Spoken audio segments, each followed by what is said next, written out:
Hey, everybody, this is Craig Garber. Welcome to Everyone Loves Guitar. Got a special guest with us today, Lionel Loueke. I wanted to have him on the show for a long time. He's a super cool guy, very interesting. He's got a great story. He's from Africa. He's got a great accent. Everything's ringing on all bells with this guy, and he's a phenomenal player. I just want to give a quick shout out to Mario Bifarali at Godin. Thanks so much, Mario, for hooking us up. I appreciate it. Let me give you a quick bio on Lionel, then we'll get into it. He's originally from Benin. Is that how you pronounce it? That's right. Benin, which is in West African country. He picked up the guitar comparatively late at age 17. After his initial exposure to jazz in Benin, he left to attend the National Institute of Art in nearby Ivory Coast, which is, I think, west of where you were, right? Yeah, I remember. Yes. I try to look at the map and get some, we're so ignorant Americans. I try to at least make an effort, right? In 1994, he left Africa to pursue jazz studies at the American School of Modern Music in Paris. He then came here to the States on a scholarship to Berkeley. From there, he got accepted to the Thelonious Monk Institute of Jazz in LA, which is now called the Herbie Hancock Institute.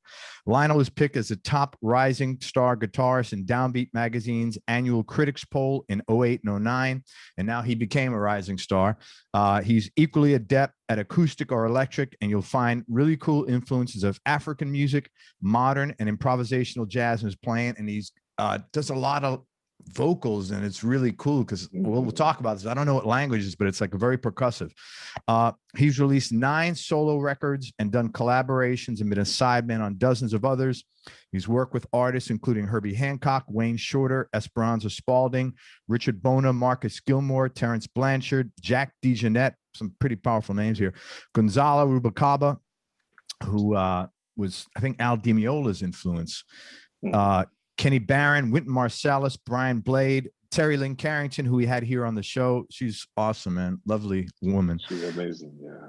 Dennis Chambers, Marcus Miller, Roy Hargrove, John Patitucci, Diane Reeves, Sting, Nate Smith, and many others. He's also toured the world many times as a member of Herbie Hancock's band for over 10 years. Man, thank you so much for coming on the show. I really appreciate your time. My pleasure, Greg. Thanks.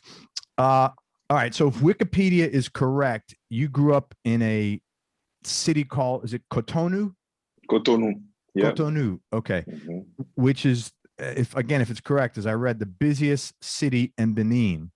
So just so we can get a frame of reference, because I don't know anything about what life is like there, and probably most of my listeners don't. What's life like there, at least when you were a kid, and what was your childhood like growing up there? It was a lot of music, music is life for us, and we celebrate life through music. Birth of somebody is followed with music, death, any ceremonial. Benin is known for, the Vodou. Vodou came from Benin, so Voodoo? Yes, that's the region of Vodou is Benin. Then it went to Haiti and Cuba. So there's a international Vodou Day, in Benin. But so that really, anybody from Benin is definitely involved with a lot of ceremonial follow with music. So that's how I grew up, and I grew up in a family where my grandfather, that I didn't know that much because I was young when he passed, but he was a singer, a traditional singer in a village. And my father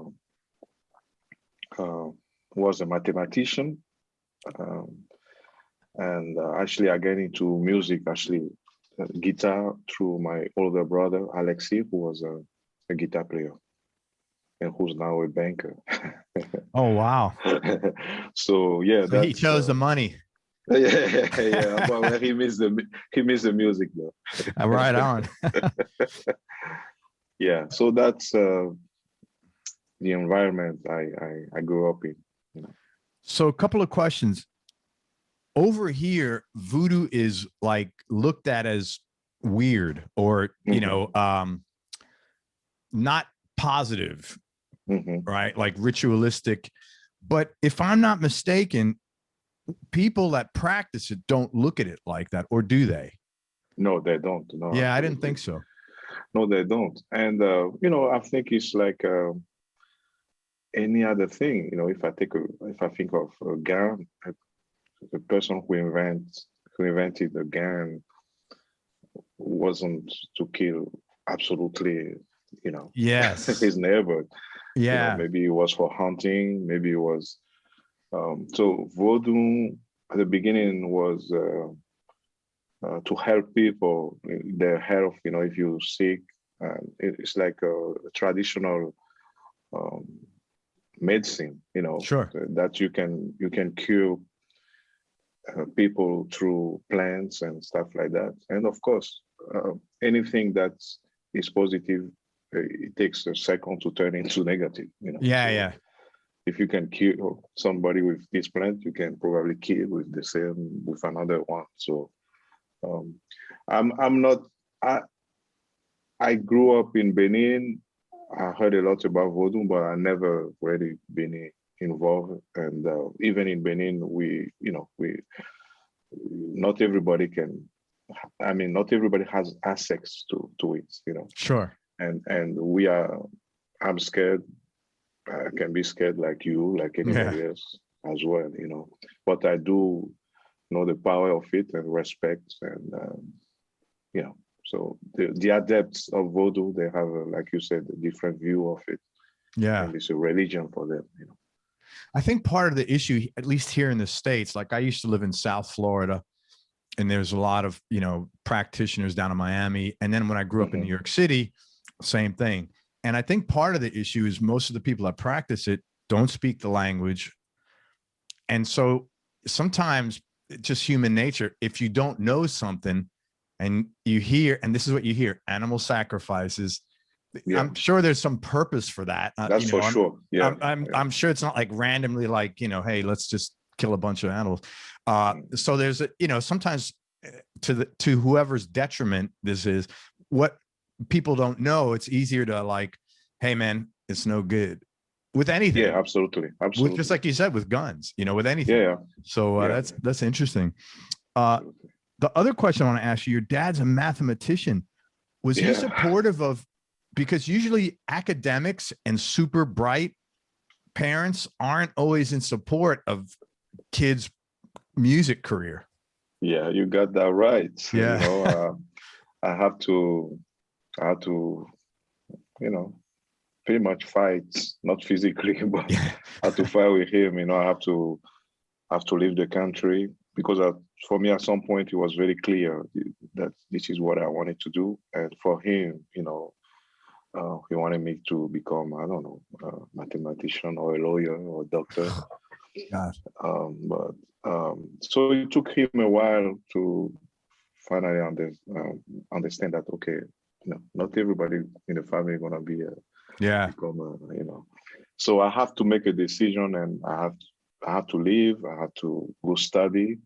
And he was giving me a lot of examples of the stars back in the days who are really struggling, either because they've been smoking all day and they are talented, but their life was terrible. So and he kind of found those guys, and he was just like, look at this guy.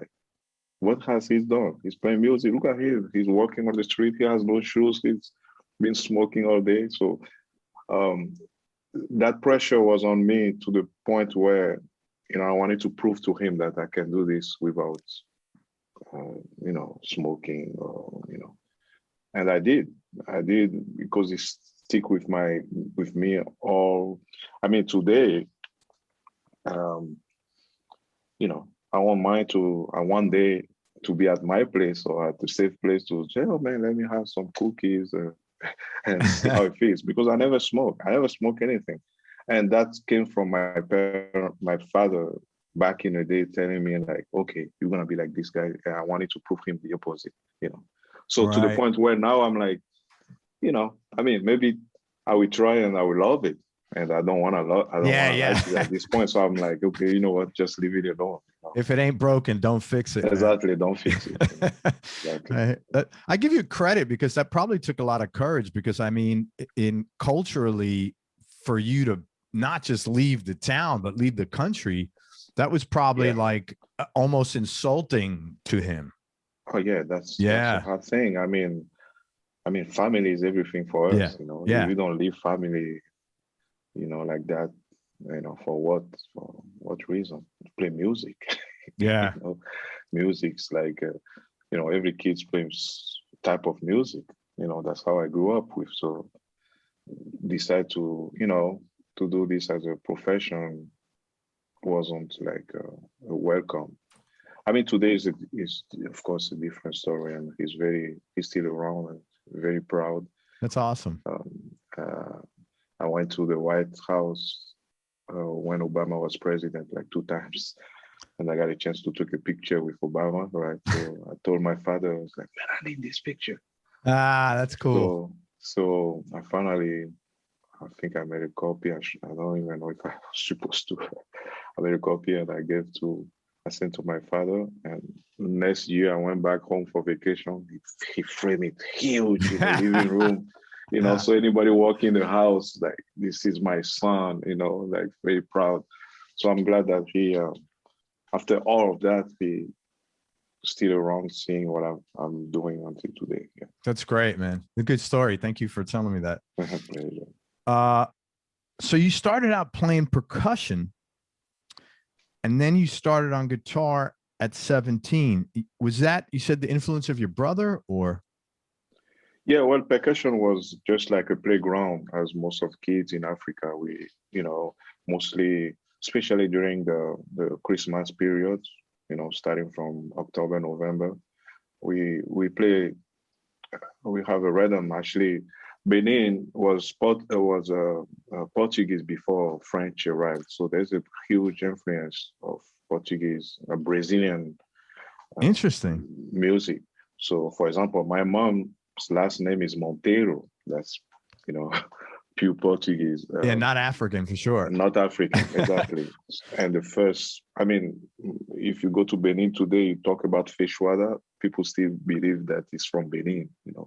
So what happened was a lot of slaves after the slavery went to the West Coast, and they actually brought the culture from Brazil to different coasts in Africa. So why I'm saying this is when I grew up playing traditional music called caleta. Caleta is like a carnival, and basically we have a dancer, all kids, you know, one is a dancer with a mask on and the other just play percussion, and we all sing.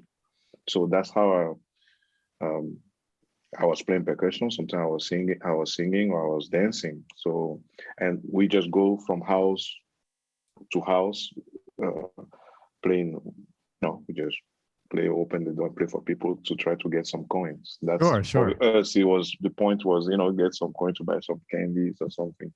So that was my training, but we didn't approach it like music. For us, it's like playground, and so that's what I've done until 17. And 17, why? Because I waited until 17 to be able to pick up my brother's guitar, because before I wasn't allowed to touch his guitar. And yeah. What kind of guitar did he have? Oh man, I remember he had it was old, the brand is called Cort. I never see those C-O-R-T. Cort. Yeah. Yeah, exactly. I can't, but I remember the name because the guitar was on the corner, and one day I just pick it up, and he walked behind me. I was like, oh, am I gonna get slapped because I didn't ask for it? And actually, he was really cool. He said, "Oh, you wanna play?" I said, "Yes." He said, "Okay, all right. I show you." I'll never forget this. He showed me the first C major. Yeah. It was like it was after dinner, so it was around 9:30, 10. And he said, "Okay, well, if you get this chord right on correct, tomorrow I show you another one." I said, "Okay." So everybody was sleeping in the house. I think I played until 2 a.m. that same chord. Wow. And the next day, I couldn't raise my hand because, Was it acoustic? It was acoustic. Oh Yeah, my God. it was. First It hurt time you're so playing. bad. I was going so hard on it. And next day, I remember he said, "So you got it?" I said, "Yes." "So can you play it?" I couldn't play it. I showed him my hands. He's like, "Okay, that's lesson number one." Oh wow. And I mean, he's been good, really good for me. Yeah, very talented. Yeah. Do you guys still have that Court guitar? No. After that, we got other. I remember a friend of him came from Paris and brought another guitar called Maison, like house. That's another brand I never seen anywhere. No, I've never heard that. We had those weird brand back then, and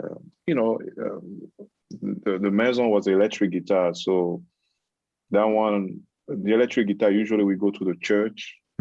Or we go to church, we play at church, and then we just ask them, or we rent a guitar when we have a concert, because most of musicians, they had acoustic guitar, not electric. So electric. So when you have a concert, you have to rent the guitar the day before, or a few hours before, so you can get your references, because you have more room, and so that was. I remember my guitar had how you call it, some nerds. Like there were no places to buy strings, so when I broke a string, okay, I would make it like a nerd. Knots, exactly. Yeah. Oh my! I read this. I wasn't sure if this was true, so I'm glad you're telling us. And I had to avoid, if it's the D string, A notes, so I just had to avoid it. And we play a lot in the dark, so sometimes you get hurt. Your fingers must have been bloody, man. Oh yeah. Sometimes it's bloody because I have few on the instrument. You never know. I mean, especially when playing at a party and then had a beer. Yes. And then you forgot about that A string. I mean, D string, that note, and it hurts badly. But that was a good school. What was it?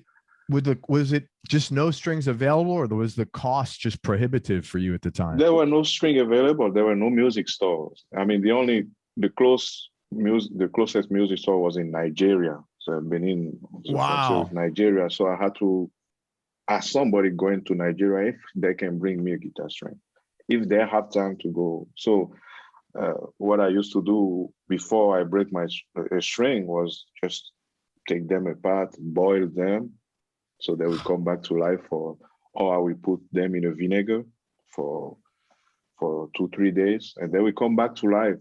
But I mean, intonation never been a problem. I mean, because the instruments are pretty bad anyway. The focus was just have some strings on the instrument. Sure. And I have to, there's no such a thing like 440. Just have to detune to the point where, I was using a bicycle brake cables. Like that's what I read. That's incredible. So that's another way.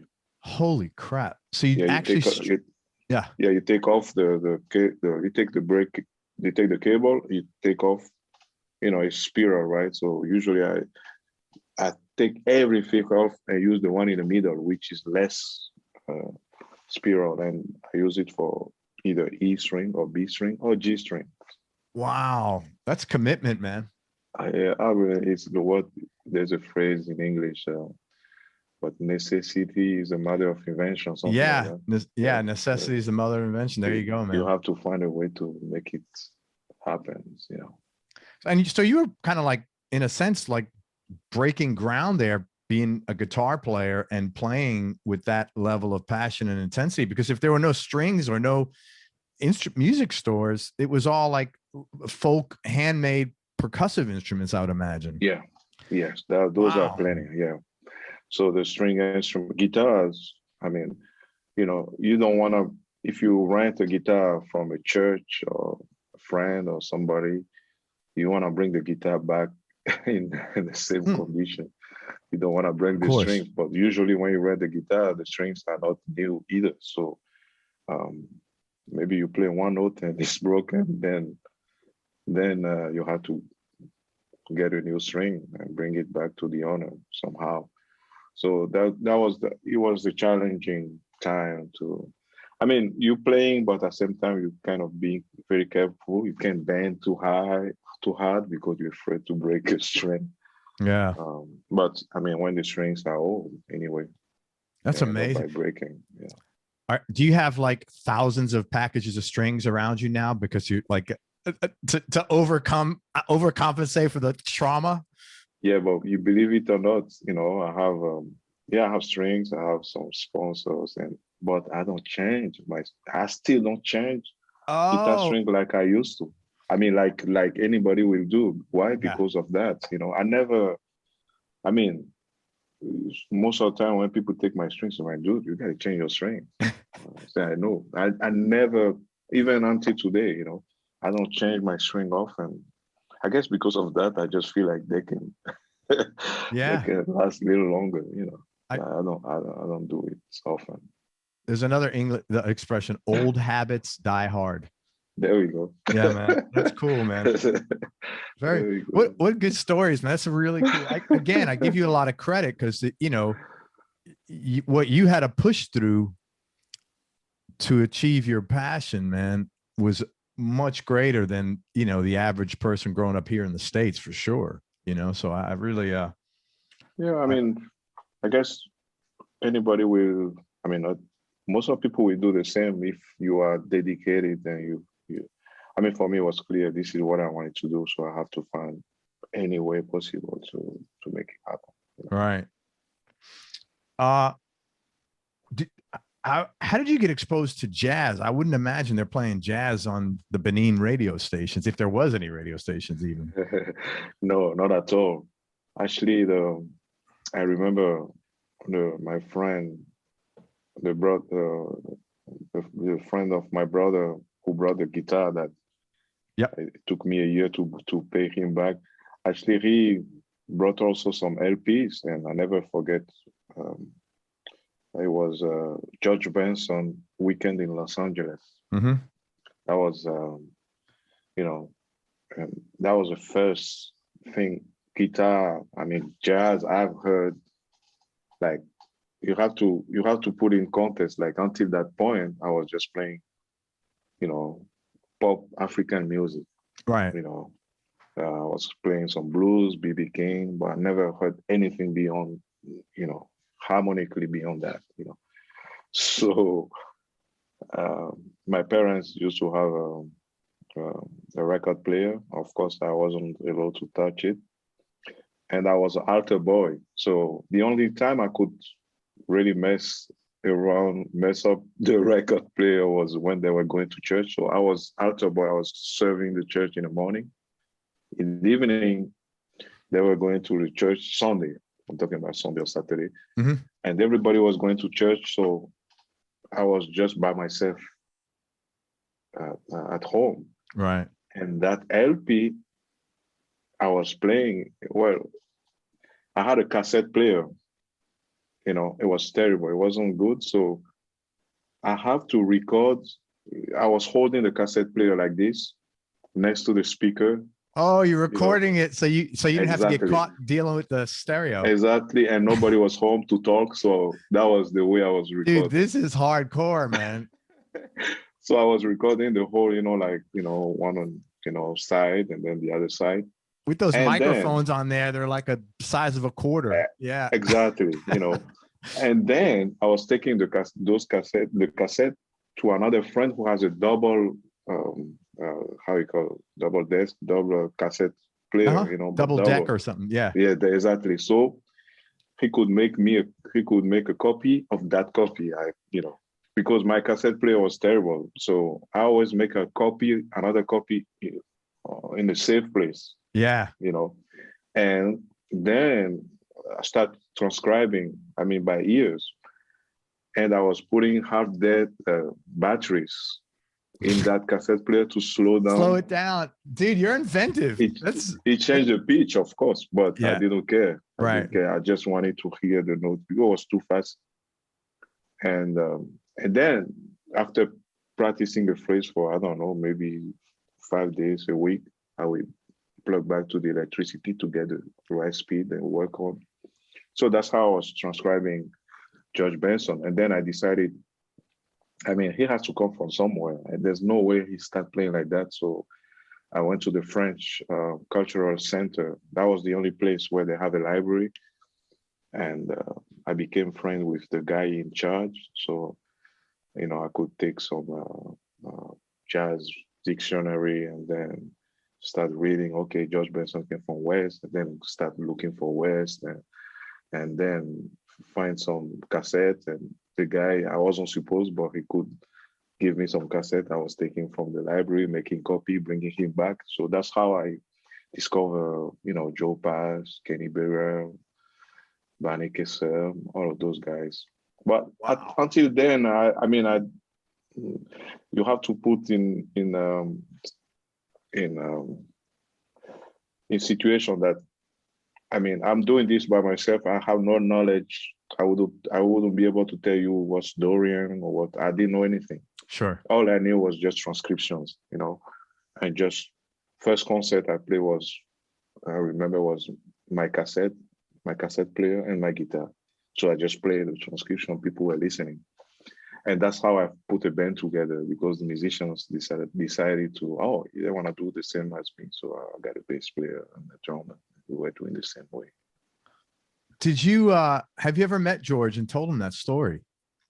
I met George. I get a chance to play with him at the International Jazz Day with Herbie. And I met him also in Marciac, but we never really had time to. I mean, it's always like short time. So. What a man! He needs to hear this story. I hope somebody gets it. Yeah, or I hope somebody gets it. Man, what a story! That is so cool. And it's also, I mean, most people don't start on George Benson, but you had it was almost like ignorance was bliss. You didn't know anybody. Exactly. You're like, hey, I'll do this. I have no reference. It was so different, you know. So I was. Actually, to tell you the truth, I didn't even know it was improvisation. For me, it was, you know, the way I learned music. You learn the phrase and you play it. So, and then I was like, it took me a while to, okay, he's improvising. Actually, he wouldn't do the same over. And that's actually even brought me even more toward jazz music. What a great story, man. Okay, so you come across this. You said one other thing I wanted to talk about. You said, how did he learn this? He didn't just wake up one day and start playing like this. Is that what set you on the path of like higher education musically? Exactly. No, you got the point. That's exactly. So, you know, at some point, I remember there's some American, we call them ambassadors, American musicians who toured in Africa, you know. It was Alvin Queen. I remember Alvin Queen was with his band. It was the first jazz musician I've seen live, you know. Right. And I remember he was also a guitar player. And I just, you know, they were so nice to us. They show us some real book. I never seen a real book.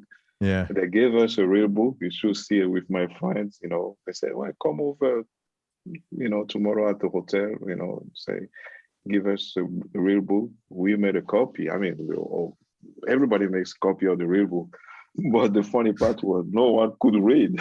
Yeah, I was wondering, what did you do with that? Yeah.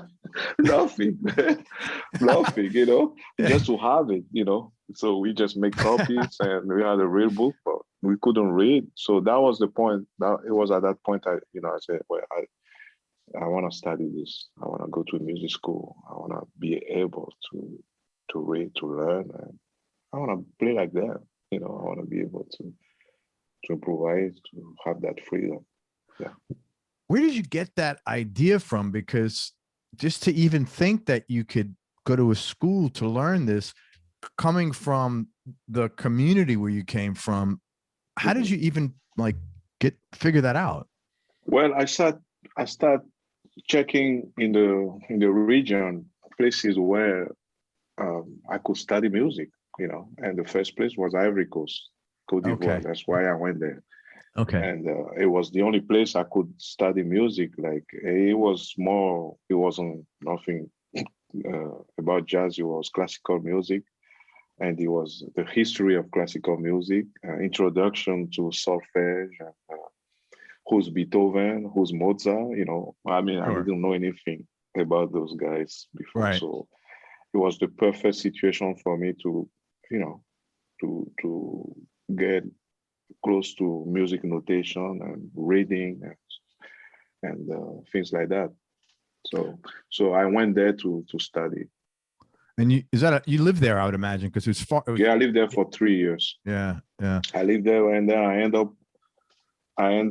I still was doing my transcriptions, and I remember my teachers. They were into jazz, but actually, I knew a little more than them because I was just playing transcription. So Yeah. they wanted, at some point, I remember between noon, 12 and 2, they were paying me and they were putting me in a room and they could read. So it was perfect combination because they could show me, they could read the melody but they didn't know anything about the harmony. I didn't know anything either, but I got my transcription. So I was just showing them some licks, and they were paying me. Actually, I was living with that for a moment. They were paying me. I was showing them licks, and they were my teachers for the classical education. You must have been in heaven. All of a sudden, great. Here you are. You're coming from Benin. You don't even have, a couple of records, and now you're getting paid to teach your teachers. Yeah, underground, but it was my only income really. Back home before I moved, I was playing in the biggest hotel in town. So here I am in school. The only income was playing with my teachers. So it was perfect to the point when I told my dad later when I decided to move to Paris, and he was like, "Man, why you want to move to Paris? They offer you a job to teach in that school." My father always wanted me to, it's like, okay, education is always, yeah, he was right. But he wanted me to stop right there and, and just do some teaching. And I told him, well, they're paying me, but I have no clue what I'm teaching them. I'm just showing them, things I learned from cassette. I don't know I couldn't explain to myself. I didn't know what I was playing. Right. So that was the point where I say, I got to go to Paris to study jazz. How long were you there in Paris? I was in Paris for 3 years and a half, almost 4 years. Yeah. So you get to Paris culturally, it had to be a freaking shock, man. Like what were some of the funny or, biggest, like, holy smokes, change, differences or things you had to adapt to or get used to? Oh, lots. So first thing that come in my mind was my audition. Because, I went there to do an audition to get into school. So, if I didn't make it, if the audition wasn't good, I would have to go back to Africa. That was the deal because they gave me 2 weeks visa, so it was just for the audition. And it's a lot of money to pay flight ticket and And my brother, my older brother, I was talking about musician, a friend of him actually said, well, I could stay at his place. So he picked me up from the airport. The next day I had the audition. I never forget, it was a Sunday. The audition was a Monday. And Monday morning, 7, he woke up, he said, listen, this is Paris. He has to go to work. I was expecting he would take me to the audition. He would wait for me, like the way we do it in Africa, Yeah, and he's like, said, later, man, have a good day. Oh, man, he said, okay, you know what? His wife was pregnant. I never forget. He said, okay, he woke me up. Actually, I was already awake like 7 a.m. My audition was like noon. I was nervous. So he said, I got to go to work. So my wife will tell you what to do, how to get there. I said, okay. He left his wife. Now, did you speak French? You grew up speaking French. So the Benin language is French. So French was Actually, that's why it was the first stop. I mean, I would prefer to go to the state, but because of the language, it was makes perfect sense, man. Yeah. So she told me, okay, simple. You go downstairs, you take a first right, you take a left, you're gonna see the subway station. It says M Metro. You go down, you wrote on a paper, you take this direction, you get off this train, you take the other one, which is a number 7, and you go. I mean, it was, I left the place at 9. You know what time I get to the audition? 15 minutes before oh my God, so my it took you 3 hours to go. Just like, lost, completely lost. And like, no one to help either, because, I came, dressed. First of all, I dressed like African. You could tell. I have my boo-boo on and walking on the subway. Like, in the morning, trying to, Paris in the morning, people are on the run. People, they're running, and I'm trying to ask, how to get to nobody. It's almost like I was asking for money. So before even I open my mouth, people say, no. It's yeah. All right. Ooh, so I turned around in that subway for close to 3 hours. Unreal. So finally, somebody helped me, said, take this one. So I get off. Now I get off the subway, I have to find a school. There were it's not like today where you have your phone, you have, the app, right. You can Google map, or, So I have to find the address. I get in school 15 minutes before the audition, and that was it. I was like sweaty, yeah. So that was the first experience, culture shock. And it just goes on for for a lot of things, food and. But I remember a friend of mine from school came to my place. He was like, dude, you can't live like this, I have my bed I was living in a studio, I had a bed, I had the box, like a regular, box. I was eating on that. I didn't have any table in the room. I had my cassette player. And I had they had a jazz station. So I had a bunch of cassettes. So I just recording, like, I had plenty.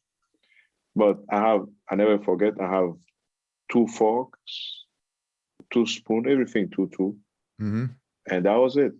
I didn't, I started, man, I got to learn how to cook. I have to, it's like whole, even because in Africa, everybody's your mother, your sister, or aunt, or you go everywhere, there's food. So you never pass time of kitchen, cooking. And so I have to adjust to that too. That's a real difficult adjustment. So all of a sudden you're like, what, 20 something? Yeah, 21. Yeah, it's like you got to do everything by yourself, Yeah. So that was, it was a challenge. It was absolutely a real challenge. You felt great after the audition. How'd you feel about your audition? The audition went very well. You know why? Because I went to Ivory Coast to study classical music before. Because if I was coming from Benin, I would fail miserably. Right. I would fail. Because the first question of the audition, I never forget, it was write down the first phrase of La Marseillaise. La Marseillaise. I knew La Marseillaise, but I wouldn't be able to write it down if I didn't go to music school before. So it went well, and I had to play in front of them, and I accepted. Yeah. Presumably, you didn't have that same guitar with the knots and the strings at that point. No. Because I was in my time in Ivory Coast. I got another guitar which was way better.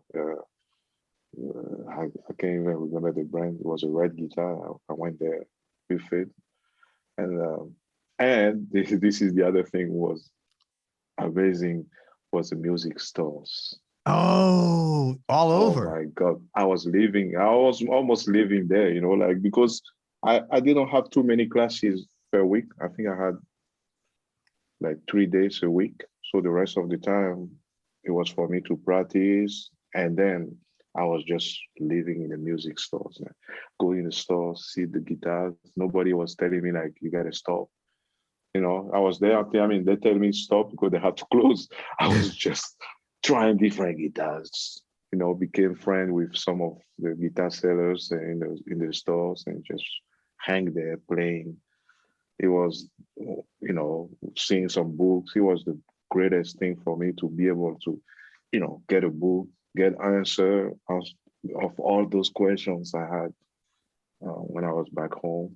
And I was quicker than my peers because um, the culture in the West, the people learn music when they go to music school. They learn the written part and the playing. Mm. But I came from the other side where it was just playing, so my ears were very more prepared, and I was a little more in advance because of my ears. So it was easier for me to put name on things I was doing without that, so, oh, this is called. Okay. Yeah. I was playing those things, but I couldn't put name on there. That was probably like a wonderful period of a very carefree period of your life. Yes, absolutely. And that's cool, and man. so much. And I mean, like, wow, I want to do this. I want to do this. Oh, I want to do this. I was overwhelmed. So like so much information. Finally, that somebody could help me out with, yeah. Wow. Was there any decent size African community there that you were able to find some people that you could hang with that were sort of in a similar situation? Okay, good. Yeah. There are plenty Africans, but I wasn't hanging too much with them because I wanted to play jazz, and my thing was, I came from Africa, and there's a huge community still today in Paris where they play African music. Okay. And I didn't want to get into. I mean, I said this is what I've been playing since I started playing music, so Sure. I'm here to learn the other. So I was mostly hanging with French jazz musicians. That's cool, man. Okay, so after Paris, did you stick around for a while, or did you head right over to Berkeley? So after Paris, I did the audition for Berkeley in my school in Paris. Berkeley was coming to do audition. So Paris was the center, so people were coming from Spain, different places. And I did the audition in my school, and I got a scholarship, not a full scholarship, but I got a good scholarship, but it still was expensive for me to complete, the rest,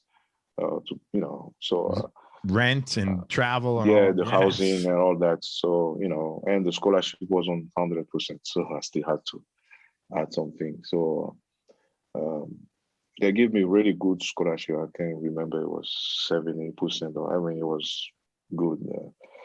But I couldn't go. So I stayed in Belfort. It was east. Belfort is east of France, because my good cousin of mine was a musician. He's still there. So I was going there to play with him. Okay. And making some money. And I decided to put a CD to make a CD at his place. He had a keyboard. I decided to put a CD to make a CD out. And I did, play the keyboard, play like take 5 in 6/4, things like that. Make program the rhythm, everything, and then went to another friend place in Paris and had the guitar. My friend was a piano player, so he had some piano, and I made like 500 copies. And my plan was, I knew I was going back home for vacation. I took the copies there and I sold the copies, saved some money to go to Berkeley. That was the wow. The so plan, you funded your trip to the States. Yeah, dude, you're a hustler, man. That's awesome. That's awesome. That's how I get some help from my parents too, but mostly sending the CDs, and then once I was at Berkeley, another culture shock, of course, but yeah. it was easier to bump up my scholarship and ask for help. And, you know. How did you learn English though, or did you learn it while you were in Paris? That's not like. Yeah, I have a whole other story about that. English. I bought those books, cassettes, that you listen. You still have that cassette player, man? You probably still have it. Man. That was back in the days, That's so awesome. it was English from England accent, so I was listening every day. Once I knew that I got the scholarship, I wanted to go. That was the first thing. I went to buy the cassette and the book. And so you learned English with an English accent? With a British accent? That's British, hilarious. exactly. And then you come to the States with a British accent. Exactly. That was terrible. That was so funny. That's great. So I get to, I did it, it took me a year to learn that, but you learn from book is nothing. Even if it was a really American accent, that's still nothing because you're not having a conversation. You're just learning, hi, my name is blah, blah, blah, Where is the bathroom? So, Cat, exactly. dog. I need some food. Where's the, things like that. And then I got to the airport in Boston and the police officer, I swear, until today, I can still, the sound of this guy, talking to me. He sounds like, hello, hi. I say, yeah, hello. Yeah, that's what it sounds like. I swear. I was like, sorry. And then he repeats his thing. It's like another language. It's like something I never heard before. Oh my God. What was he? So oh God. I mean, he was just speaking. He was, So the guy, he was nice, man. He looked at me. He said, okay. He knew that I had the papers, and then he said, okay, fine. Give my steps. Okay. Oh my God. Go. Because I couldn't answer anything he was saying. He knew that I got a visa, I got a paper that I'm going to school. But I left the the airport. I was like, oh my God, how this gonna work? I couldn't. How gonna even get in the class? How gonna understand what the teacher was saying? And I had an audition at Berkeley because you have to do an orientation audition so they know where to put you. Okay. So you're in the school, but this is just for placement purposes. Yeah, exactly. Yeah. And I transferred some credits from Paris, but I still had to do the audition. And there's some question, written question. Actually, I remember there's a speaker, that's speaking, and then you can go to the answer, or somebody's playing piano. That part was okay. There's some answering some writing questions, and I'm reading the question, and it says, name the open strings on the guitar. And I even get that question wrong because I didn't know what I was thinking. Open string, I didn't know. Because you didn't know. They don't call it that. How would you know? How do I know open string? It's not on my English, it's British not in your books. dialect. Yeah. Holy crap. So I got it wrong. So I got the result. I was like, no, this is not right. This is terrible. So I went to the office. Somebody told me, don't be shy. Go to the office. This is America. Go to the office, talk to them. And I did. And actually, one of the teachers there speak French. Oh, thank goodness. And he's like, oh man, open string? You don't know what is it? So he talked to the other guys, and he said, listen, we got to redo the audition for this guy, and I'm going to explain to him. That's how I made the audition. So he was explaining to me. Man, thankfully you found that guy who spoke French. Exactly. Because I was like, man, I might have to take the next flight back because, and then after that, Berkeley is good for that, he said, you have to go take some English classes while you're here, otherwise. And he was right because, I couldn't understand the class, what the teachers were saying. So I was in English classes with Japanese, Chinese, or, the foreigners. And I was close to go back to Paris because of the language, I was like. Because it was so frustrating. If I can understand what the teacher is saying, what's the point? I'm not ready. Sure. So he said, no, you gotta keep. So I just passed my time studying English, and it gets better. Wow. Holy smokes. It's always interesting when I talk to people, you see the little serendipity that they like. If that teacher, what is the chances you got a guy speaking French? Exactly. And you run into him. He could have been in the bathroom and you got another teacher. Absolutely. And it just blows my mind, these little that change the whole course of people's lives, man. Yeah, absolutely. That's wild. Things happen for a reason. Really. Yeah. Yeah. Well, I think when you're in alignment with the universe or whatever you're supposed to be doing, just my thoughts, it seems like the universe supports your efforts. Yeah, I agree with you 100%. I'm a Buddhist. I practice Buddhism. Okay. So right on. For me, it's it's a big part of it. Yeah. Absolutely. Yeah. I talked with Terry about that. It was because she's she practiced. She told me she learned from Wayne, which is interesting. Yeah. I learned from Herbie, but those guys been doing for a long time. Yeah, man. Okay, so you stay at Berkeley for, was it 2 years? I stayed 1 year at Berkeley. I finished in 1 year because even with a good scholarship, I still has to, it was a lot. So I did everything, in a year. And then one of my teachers told me about the Monk Institute, because I was ready to go to New York for another adventure, Yeah. And I was when I was reading your bio, that's where I thought, and I was surprised that you went out to LA, because usually I figured the next logical place, Africa, France, Berkeley, boom, New York. Boom, New York. Yeah, that's what I thought. Yeah, that's where I was going. But he told me, he said, listen, this is a different type of school, because I was like, man, I've been to school in Ivory Coast. I've been to school in Paris. I've been to school at Berkeley. Another school, I was like, I just want to go to New York, get my ass kicked, and just, I was ready for that. And he said, listen, this is a different type of school. You're dealing with, Herbie Hancock, Wayne Shorter, Terrance Blanchard, Ron Carter, you just name it.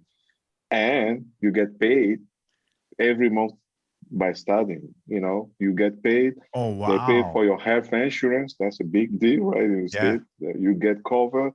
They pay for your housing. They pay everything. And all you do is, it's not like, then nobody's coming to tell you what to play on C major. It's like a transition to become a professional. So they help you. You play with Dave Holland, and you get the experience with those guys. They guide you, tell you, okay, what your career, what direction you can take. So I said, okay, seeing like that, yes, I gotta go do this audition, because I'm moving to New York. I didn't have any money anyway. So if I'm gonna keep doing and be close to those guys, be in a great environment where, it's a small band. It's like 7 people, and we be there for 2 years, everything paid. I said, yes, I do.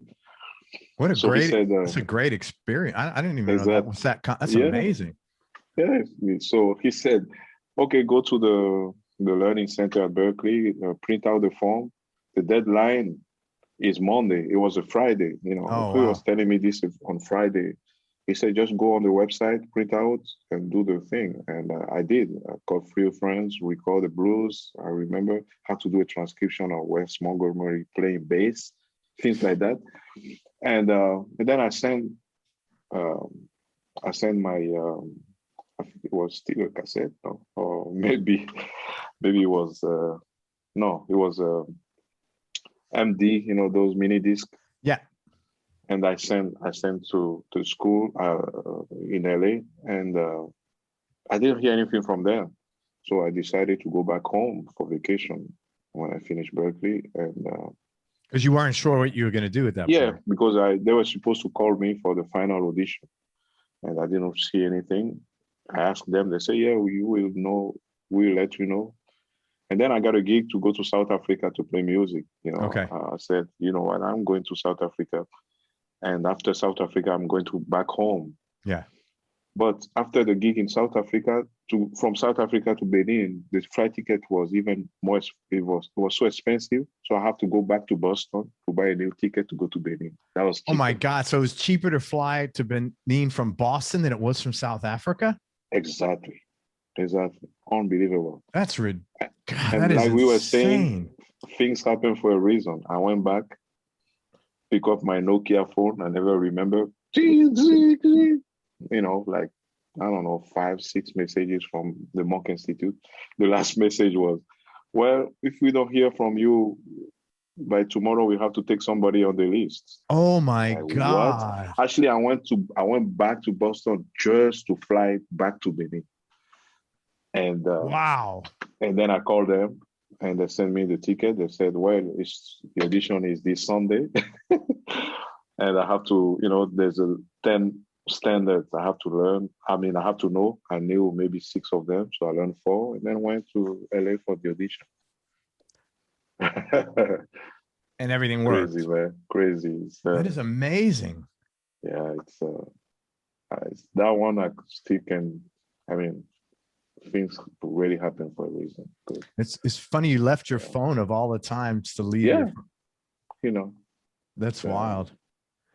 Wow. Yeah.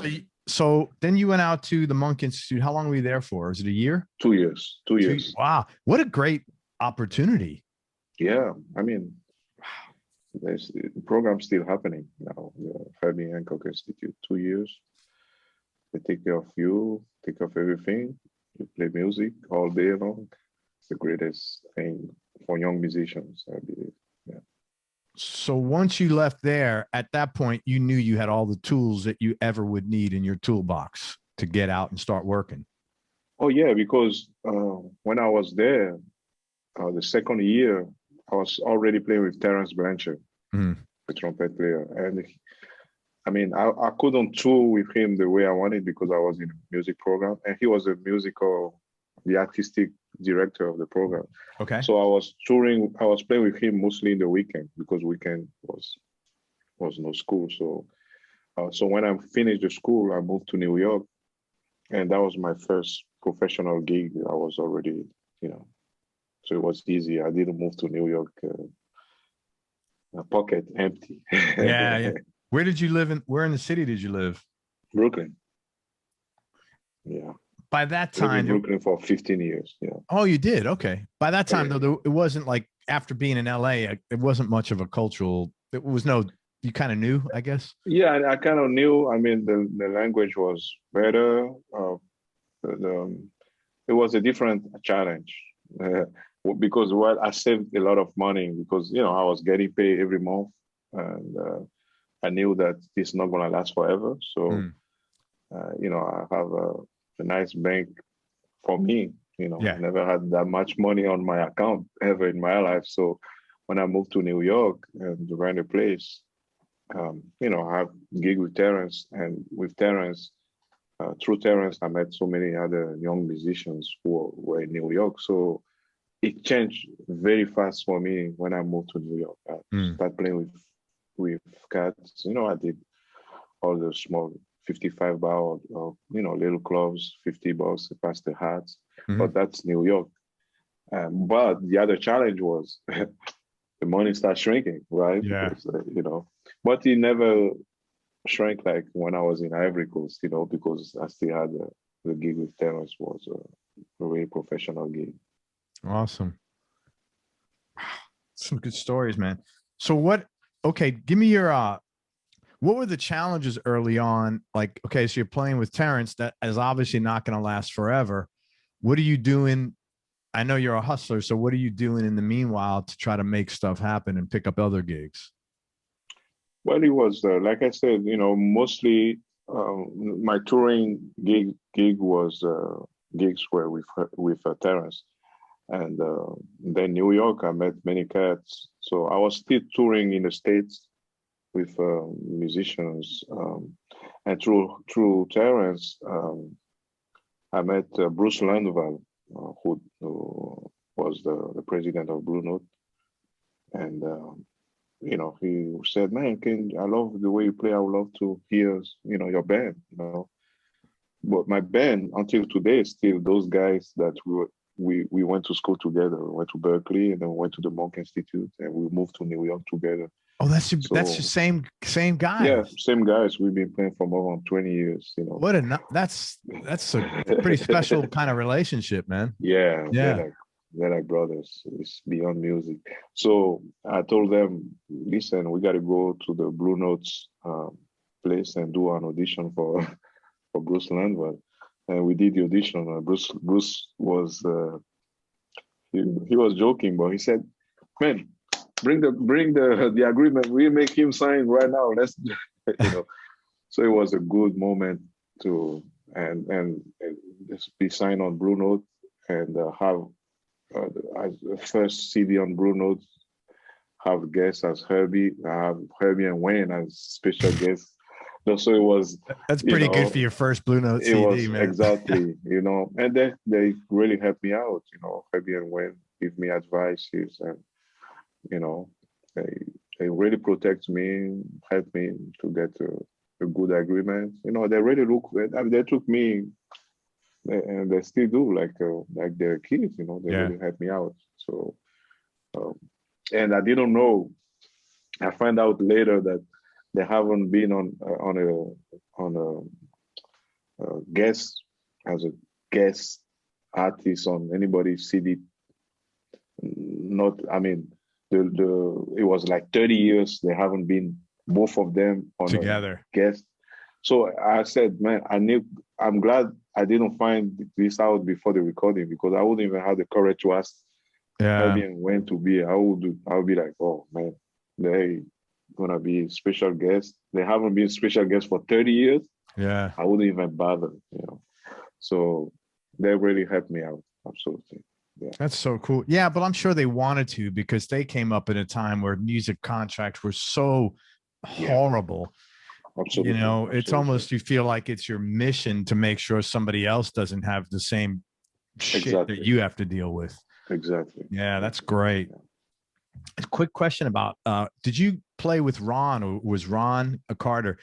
What was your experience with Ron? And I'll tell you why I ask. He's the only guest I had on my show that I was nervous as hell before, because he don't suffer fools easy. And I just wanted to make sure I gave him the respect that he deserved. Right. So I was so nervous. So I was curious what your experience was. Yeah. No, I never played with Ron. Like maybe we did something at the Monk Institute competition where different artists play together for a tune.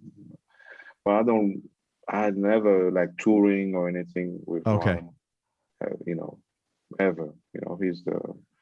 I would love to. He's one of the musicians I would love to play with one day, because his approach is just so unique.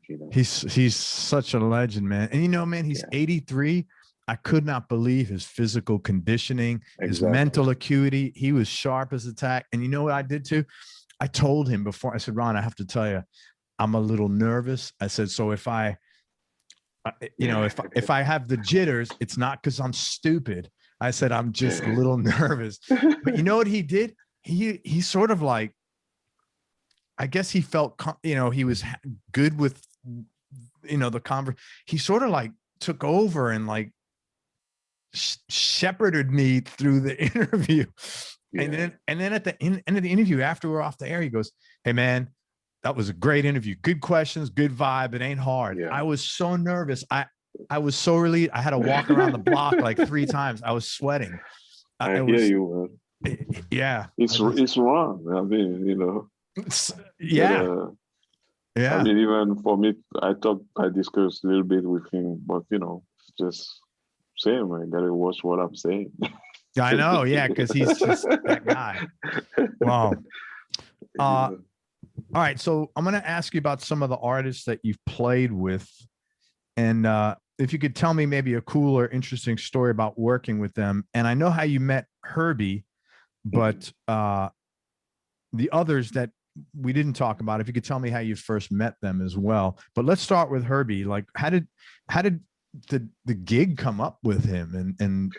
Oh yeah, the gig came after the audition, pretty much, the Monk Institute audition. You know, because I remember when I was at the end of my audition, Herbie, he said, I would love to take him on the road right now. How about we forget about the program? I just hired this guy, you know. Oh my God, that had to do wonders for your confidence.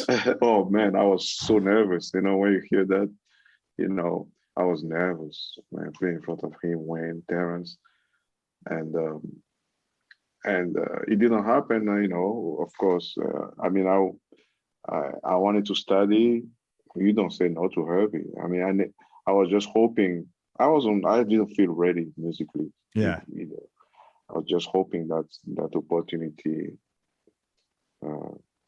comes back, you know. So I started playing with Terrance, and then I got a call. I remember we were in we were in Japan. I think I was playing with the Monk Institute programs, the students. In Tokyo at the jazz festival in Tokyo, and Herbie was playing with his band, and we end up at the breakfast. You know, it was just him and myself at breakfast, and he said, "Listen, man, I would love to have you in my band." You know, I was like, like inside, you had to be like, yeah. But I couldn't even play it really cool. I couldn't even open my mouth. I was like, you mean like in your band? It's like, yeah, you know, it's like, you know, yeah, you know, like he said in quartets. I said quartet, like you mean piano, guitar, drums, and bass? He said, yeah. I was like, oh, what? I mean, what am I gonna be doing?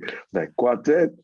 He said, yeah, you know, I like, you know, I can hear what you're doing, you know, between the voice and the guitar and the, you know, the percussion, and you know, we can really. I said, well, if you hear it, you know, if you think I can do it, I will be honored, you know. Wow. And that's how it started, you know. It's been more than 15 years now. That's wonderful, man. Yeah. That's one. And to hold that slot for that long. Oh man, that was I mean, yeah. So I got through Herbie, and I got a chance to play with different musicians, and I met so many musicians through Herbie. Yeah. I would imagine. Yeah. Tell me a funny or cool story about something you experienced with Herbie. In general? Yeah, whatever you want. Oh, well, one of the cool or funny story was, you know, I remember I was playing. I was playing in Japan with Herbie and Wayne Shorter. Actually, I was touring with Carlos Santana. It was Carlos Santana's band with Herbie and Wayne and myself. We just the addition to the band, and Herbie and Wayne. We went to I forgot the city. You know where they have the atomic bomb. You know, Hiroshima. Hiroshima. Thank you. So we went to Hiroshima in the morning to visit the museum, and in the afternoon they wanted us to play. I mean, they want them to play. I was just hanging. And I had my instrument though, and Herbie one said, "Man, come play with us." I said, "You?" I said, "Yeah." "You too?" I said, "Okay." So I went on stage. Here I am on a big stage, outdoor, free concert, full of people. What are we gonna play? So you know, we just improvise. Okay. So here I am in the middle, on stage. Wayne Shorter on my left, Herbie on my right. And these guys been playing for years. They start playing, it's like, they're brothers. The music just lock in. You can't even think a second that this is improvisation. You think like you're playing a tune.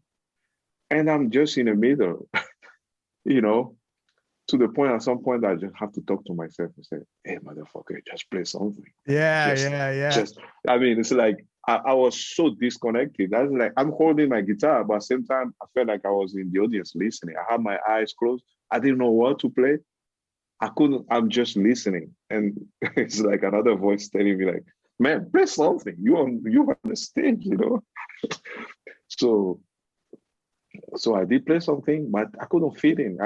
What I was playing was just, I mean, of course, those guys that were supporting whatever I was doing, and you know, but it was one experience in my life that like I didn't know what to play.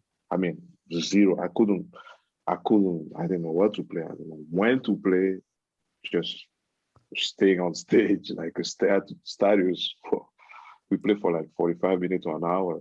Maybe I played 4 notes, you know. Wow. It was so overwhelming, the joy and the intimidation and all of that. The vibe. Yeah. Yeah. And I didn't want to ruin the moment because I felt like every single time I was playing something, I felt like it was just out of context. Hearing those guys, how they were blending together. So I just stay on stage there, just hang there, you know, listening, you know. So that was it was a great moment. I learned, but it was funny to just be there, not doing Anybody have any pictures of that by any chance? Did you get some photos? Yeah, I have some pictures. Actually, I have a DAT, you know, DAT, those whole, I have, this is the only one that I still have somewhere is that one. And I still telling myself I have to find somebody to convert it because the concert was recorded. This was the only time, you know. I just wanted to listen back and you know, see how, I mean, I knew how it was, but listening back with my ears today, you know. That's great, man. How'd you, I saw you play with Sting? Yeah. How did that come about?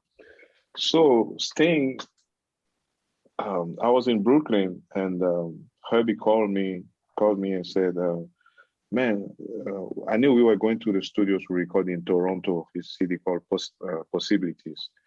And Herbie, he asked me he said, man, can you do this arrangement of Sting's song called Sister Moon?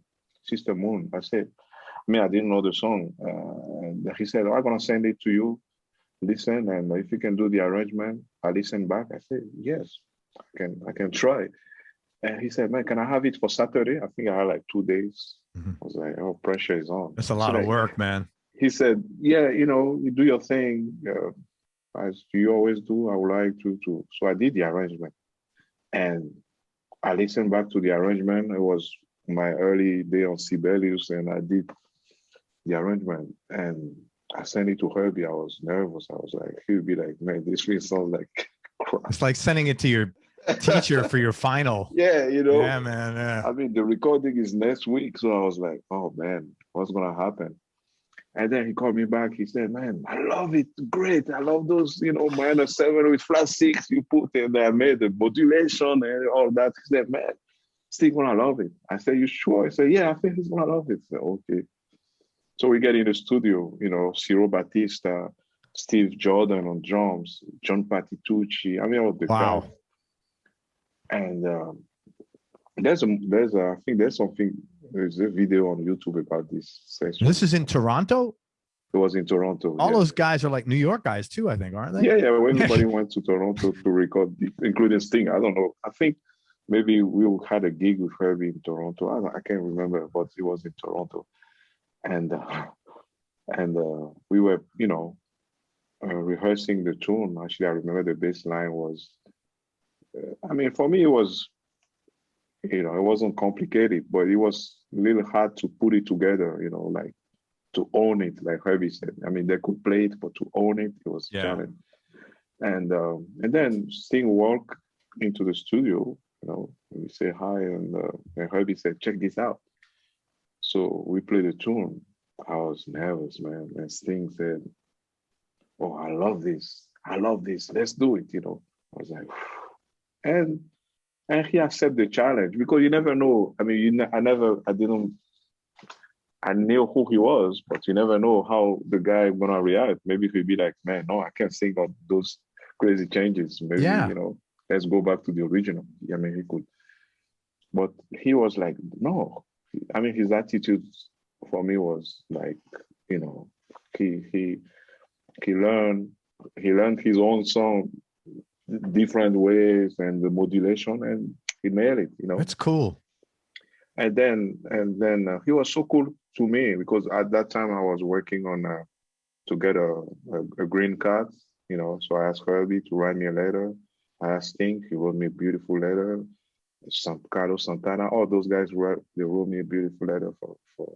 It's pretty hard to say no when you got Sting, Herbie Hancock, and Carlos Santana as your references, man. I mean, seriously. It was a good. It was, and then later on, he wanted me to play actually in his band with Dominic. You know, I think. Oh yeah, Dominic Miller. Yeah, and I would love to do it, but I remember I was on the road with Herbie in London, and they came. And we discussed. I was saying, I would love this would be one of the greatest experience for me to join the band. But they were going on the road for like 2 or 3 weeks while we were talking, and I was on the road for 6 weeks with Herbie. Sure. I'm not gonna go to Herbie and say, Herbie, I'm leaving. You know. Yeah, later, man. No, that's not who I am. No. And you know, I wouldn't do that to anybody anyway. So sure. So I explained, and then he had his birthday at the Beacon Theater in New York, and he invited me. And Sting. New York, Sting, yeah. That's so. And then we did a few TV shows with Herbie for the promotion of the CDs, you know. And you know, when I put a CD out a few years ago, and I asked him if he can help me out for a quote, say yes. He was the first one. Next day, boom, you know. So he's been outgoing, humble, and very helpful for me. Absolutely. That's a great story, man. You know, I've seen shows at the Beacon. It's great theater. Is it the same way when you're on? Is it just as enjoyable to play on stage? Yeah, it's amazing. You know, especially that I remember that night. I went back with Herbie, but that night with Sting, Herbie was there. You know, everybody was there. You know, Quincy Jones. I mean, you name it. Everybody was there. And to see all those musicians just pass by playing with Sting and his band with Vinny, you know, with Brentford Marsalis, it was one of the greatest nights of music I experienced. Not playing, but just listening to guys, you know. Yeah. Do you ever look back at I know you must because you're a pretty intuitive guy. And you have a high level of awareness, you got to look back and say, like, this is like two things: pinch me, and then this is like all the time. But at the same time, you got to feel good about what you've done. You're like tying knots on strings, and now you're at the Beacon Theater with like a who's who of, you know, that's got to be a good feeling. Absolutely, you know, and it happens often, like. You know, like playing with Herbie, you Herbie on the road, you know, and he's telling you all the stories about Miles, or you in a dressing room where you have Wayne Shorter, Herbie, Kaden Garrett, Marcus Miller. I mean, you have all those guys who work with Miles, telling story about Miles, and you're just sitting there listening to them, like, you know. It's like, yeah, you're like, man, is this really happening? Yeah. You know, it's a lot of those moments, you know, like from my beautiful little place in Africa, in Benin, from there to end up in a White House or end up, I don't know. It's, I don't think, I take it with like a lot of, encouragement, and I give this example to a lot of my students, you know, like anything can happen if you believe it and you have that dedication and give your whole soul, your heart to do whatever you do. You know, it can be anything, even if you're not a musician, if you are, I don't know, carpenter, whatever Sure. you do in life, if you do it fully and you believe it, because I mean, we all have doubts about things in life, and it's normal. We are humans, but anytime I have a doubt about anything, it doesn't last too long, because I always look back, see Right. where I came from, and it's like nothing really can scare me today from where I Right. came from and where I've been through, what I've been through. I was going to ask you that. Do you find that I would imagine you look back at those times where you had no money and, times were tough and your dad didn't support you and he gave you a hard time. That probably served you. It was a curse at one time, but I would imagine as you get older, it's become a blessing because you appreciate everything. And you also,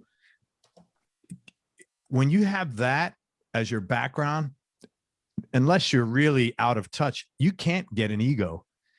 Oh, no. I mean, yeah. Because I mean, you've been through so much that I always said, when it comes to ego, it's two types of people, in my opinion. It's pretty rare that somebody who suffer, or who knows, not always suffer, but who knows, who been through the hard parts of life, and when they have success, they don't just live through it like nothing happened before. The other type is the one that's just switch and become like, and usually for me, they don't last either, because right. What they're doing is not straight from their hearts. It's like you can't forget who you are and where you come from. For me, you can't. It's like forgetting your language. Like this, totally. You don't forget that. Yeah, I never understand why people, when they have an ego, I mean, like, what happens when your wife is sick or your kid's sick or you, exactly. It's just, man, by the grace of God, there you go, man. It's like you make a wrong turn and your whole life changes Absolutely. You can't have an ego with life being so fragile like that, man. No. So it won't work. It won't work. It might work for a little, but it won't work for a long time. No. You end up by being somebody else. You're not yourself, Lionel, tell me the top 3 musical experiences you've had. Just knee-jerk reaction. I would imagine the Herbie Santana Wayne thing was probably up that's there. One. Yeah. No, that's kind of hard to top that one, man. Yeah, that's one. The other one is actually the second, the one I told you, that being in a dressing room. I think it was Headhunters 05 with all those guys who plays with Miles. Talking about Miles, it's like two different generations, right? Where you have Kenny Garrett and Marcus Miller. That's another generation from Herbie and Wayne, and they're all talking about Miles, So I almost felt like he was in the room, Yeah. And the third was for me the first impression I got on stage the first time I played back in Africa. Just I still can remember that, like that. At the hotel? No, that was my cassette player. Oh, play with my cassettes, all my transcription by myself, and even by doing that, building up that pressure that I don't want to miss a note, because people that don't know anything about jazz, either did I back then, but one thing that they can relate to was that I was playing exactly like George Benson on that cassette, or like Tal Farlow on that cassette. So, and that feeling I got seeing people play in front of people, that kind of music was something I never forget either. That's I told myself, man, this is it. This is what I want to do. This is my home. This is where I want to live. So I would put those three in the beginning. That the thing that give me courage to do what I do, and the two with Wayne Herbie and Wayne. Yeah. You have such a high standard of performance, demand of yourself. Where do you think that came from? I think it's probably because I don't know. That's a good question for people I've been playing with. But what I realize is, for me, it's all about music. I don't put music in a category. It's like this is pop. For me, I like good music, and I try to bring my part, help the music at that moment, whatever I can do to help the music at that moment. So I got a chance to play with, musician like singer like Angelique Kidjo, or people who are not related to jazz, or pop musicians or jazz musician or African. It doesn't matter for me. It's all, I see it as the same thing with a different attitude. It's like today I wear a t-shirt, tomorrow I wear a suit, but still me. Right. And I think also the fact that I'm not afraid to try put myself in a weird situation and try new things, and it doesn't matter if I'm playing pop or jazz, it's still me. I guess being myself in any situation maybe is a way that help people to connect with me in a different style. Yeah. And I love any kind of music. I don't put myself in one style. Thank you. On a lot of your records, you're singing, but it's kind of like scat singing almost. I was curious what language you're speaking in, and because it's again, to my unfamiliar ear, it's a very percussive sort of language, man. And it's like you have to speak it natively to make that work. Like a guy couldn't, like if I studied the books to learn that, I wouldn't do the same thing, But for me, it's too. When it comes to singing, I have some songs where I have lyrics, so then I'm really singing words. Right. But most of the time, it's not the case. Most of the time, it's just how you call it, onomatopoeia. It's just sound. It's just it's my own language. It's my word. It's there's no. It's not like there's no word even in my language. It's just sound that, or I'm using the click. The click sound is an inspiration from South Africa, the Xhosa, which is a language, but I don't speak that language. So when I was a kid, I used to make fun of Miriam Makeba, a great singer from South Africa who speak Xhosa, and that language they speak like.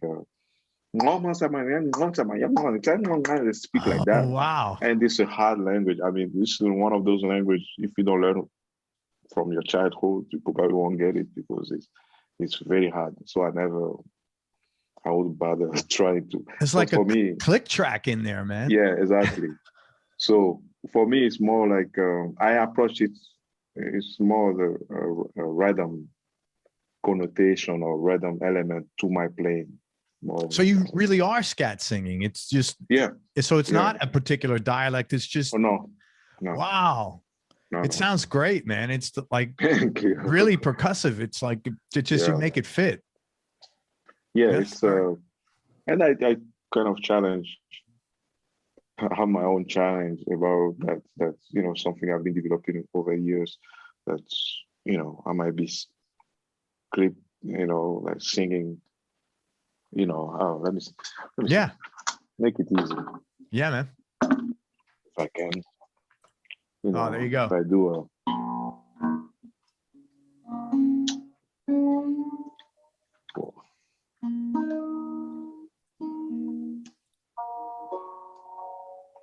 give me a few seconds to tune this thing. Of course, man. What are you playing? What is that guitar? Oh, that's Godin. Oh, okay. 7 string. Yeah, that's 7-string acoustic. Yeah. Is that nylon acoustic? Nylon. It's nylon. Yeah. So yeah. You're the first guy I've seen play a 7-string acoustic. Oh yeah. Yeah. I love this. I love 7 string. And that's what I play mostly these days. 6 is way more than enough for me. It is, trust me, it is. I'm just looking for troubles. Looking for trouble. So.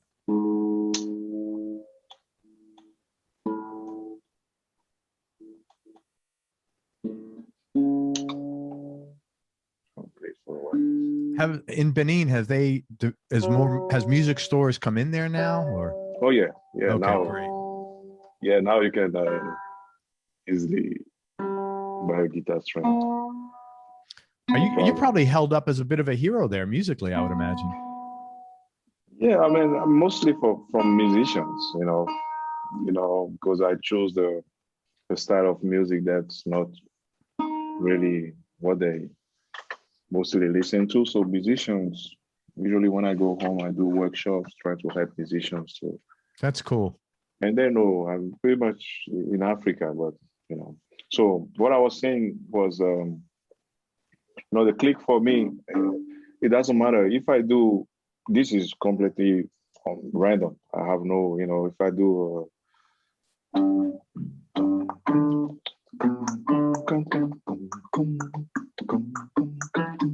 If I take that line, I might do.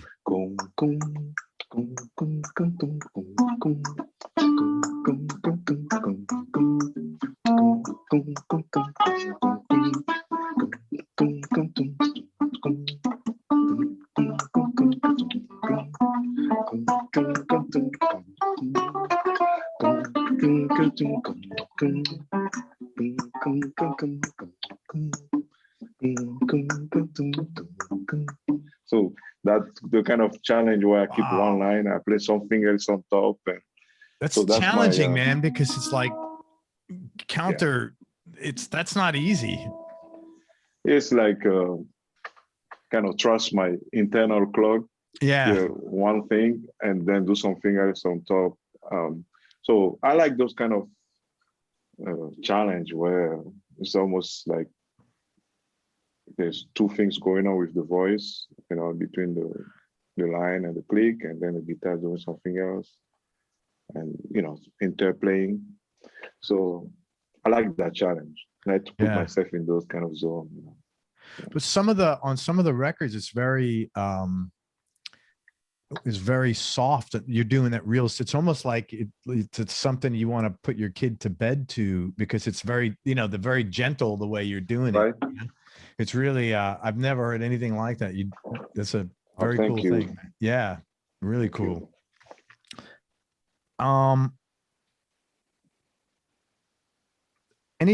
Tell me, okay, you got your Godin. What's your go-to guitar, and right now, and what other 2 guitars round out your top 3? Well, I have of course I have the Godin. I've been lately into fretless guitar, so talking about troubles. So, yeah, man. And so I have a Godin fretless, or the cool guitar, so the Italian guitar that I like, the fretless sound, and I have a Schott Muller, which is a luthier from Germany, Schott Muller, and another from Slovenia, Versatility. So those are the guitar I use mostly these days, And of course, my 2 old guitars. I have few PRS, but so it's hard for me to name 2 or 3 because I move them based on where I'm going, the gig I have, and I have some guitars that's, if I have to go away from my studio for a long time, I definitely will take them. Otherwise, they usually don't even leave the studio. I just play them here, like a Fender, old Fender. This is like a Strat. Yeah, it's like super. Oh, that's a Telly. I would have never expected you to pull out a Telly. Exactly. So and you got humbuckers on there. Oh yeah, this is when old, very old Telly. Yeah. when Gibson and Tilly they were little. So this is a guitar actually I was playing back in Benin. That must have been like one of the best guitars in the country. Exactly. It Wow. was, I went back for it. And the Gibson had a very nice Gibson. This is another one that, That's a nice, is that a 175? Yes, it is. And That's a beautiful guitar, man. And this has a crazy story too, because I was in Japan with Herbie and this collectioner. I mean, we were having dinner before the gig, and this guy came to me and said, "Do you have Gibson?" I said, Gibson guitar?" I said, "No, I don't have any Gibson guitar." He said, "You don't have Gibson? You want one?" I said, "Of course, I would love to." He said, "Where are you staying?" I said, "Well, we're staying in this hotel." And, "Okay, when are you leaving?" I said, "Tomorrow we're leaving early. We're leaving like, I don't know, 7 a.m. So, okay, I come. I bring you a guitar." I said, "What?" He said, "I bring you a guitar." Was he a Gibson rep or something? No, he's just a collectioner. Fan? Yeah, he just have a bunch of guitars and wow, Japanese. Hey, if it wasn't Japan, I would be laughing. Actually, I was laughing at the beginning. I was like, "Well, come on, man!" I said, "What kind of joke is that?" But because it's Japan, I say, I think he's serious. So I said, "Well, when you come, here's my name. Just call." I never forget, man. This guy came to my room, knocked the door. I opened the door, said, "Here it is." I said, "What?" I opened the guitar, beautiful, like velvet case and inside. And I said, "Wow." He said, "Yeah, it's yours." I said, "What?" He said, "Yeah, take it." That day, I flew from New York to Tokyo to play the same day because my daughter was at the hospital. He had pneumonia, pleural, so they did a surgery. And I was wow, that's a lot of stress. It was, so I was talking to my ex. I was like, "Oh, I got to go back to play with Herbie." And I went to Tokyo. I landed in Tokyo, and then I found out they have to do a second surgery because the first one. So I played that gig with that in mind, and this guy came and said, "Yeah, this is yours." And then I said, "Okay, well, thank you." He said, "Yeah, I'm a collectioner." He showed me some pictures, bunch of his room. I said, "Can I have your name?" He said, "It's not important." So until today, I don't even know. You don't even know who the guy is. I don't know, because I said, "Man, give me your name so I can be in touch with you and let you know like how." So yeah, how you like the guitar. Yeah, I mean, exactly. So that guitar is in safe place. So this guitar I never played live anywhere. I just play in my room here, and especially the story behind. I just feel. I mean, it will hurt me if anything happens to the guitar. So I don't even take to. I will play at some point, but I just don't take the risk to take it out to play. Things like that, So what year is that? What year is that? This is 65 or 60. It's a 65 175 he gave you. Yeah. Like that. Yeah, man. Don't take that anywhere. You know what I mean? Yeah. Holy So I don't, this guitar just, Yeah. It's one of those. So that if I have to take one or two, I might be the Fender in this one. The fire guitars. A story. Exactly. Yeah. Wow. How did everything work out with your daughter? Yeah, she's fine. That's great. Yeah. Thanks for asking. No, she's great. Yeah. Wow, it's a scary thing. Speaking of which, tell me what were some of the low points that you've had to deal with in life, and how'd you get through them? That was one. Absolutely. Yeah. The other one, the second one is going through a divorce. That was another hard. Third one is leaving family. Leaving friends and family to go study and do what I love. As much as I love family too. So you said those were hard moments. And how do I get? I mean, my thing always been like, I truly believe nobody stay in the dark forever. For me, it's um, your you your passage in the dark. What keep you?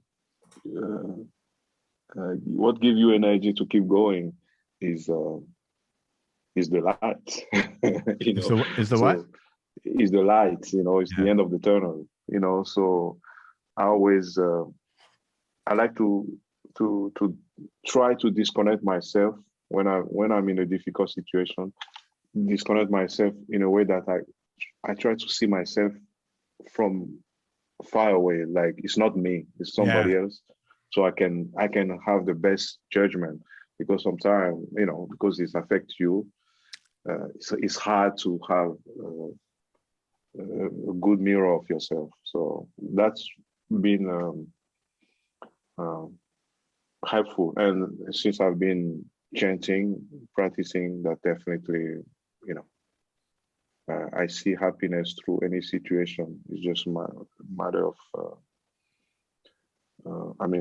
how I set up my mind and how I approach life. Yeah. It's interesting you said that, because I spent so many years as a consultant in business that I learned the same thing. Whenever I have a situation, when I'm down, I say, what would I tell me if I was my client? Mm-hmm. Even though it's not a business situation, it's a lot, but that is like, because you can't, if you're in it, man, you're not objective. You're not giving good advice, but what would I tell me if I was a client? And then that is such a help, man. Yeah. Tell me the last piece of music you listened to. Last piece of music I listened to lately, actually yesterday, because on the train I came from Muri in Switzerland.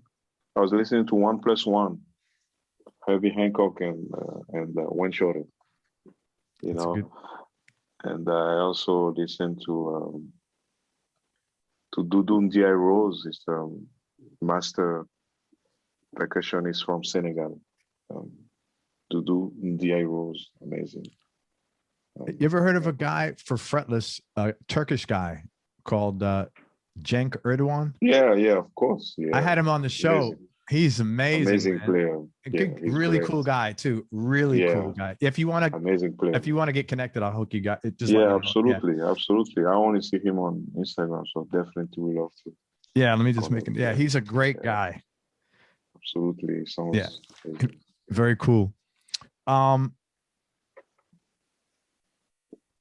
What do you like most about yourself, Lionel? I know that's a weird question. What I like most about myself, that's a question for people who knows me. I don't know. I mean, me, I don't know. I like to just find the simplest way to deal with situations. I'm a very laid back person, so I don't rush into anything. I don't panic. So that might be something that helps me a lot in life in general.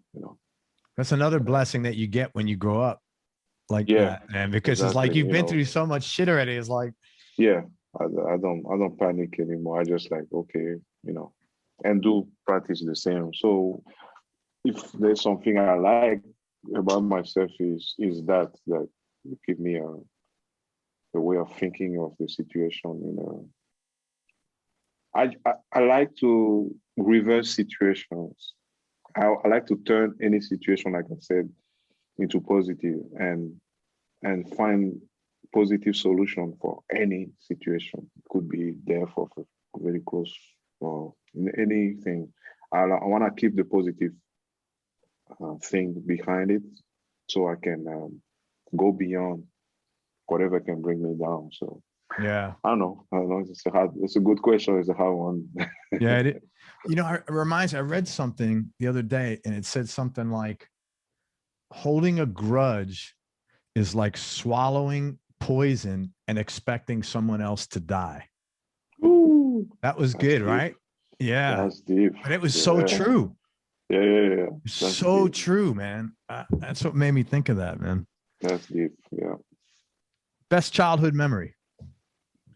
Best childhood memory is the caleta I was telling you with with my other friend, kids playing percussion. Yep.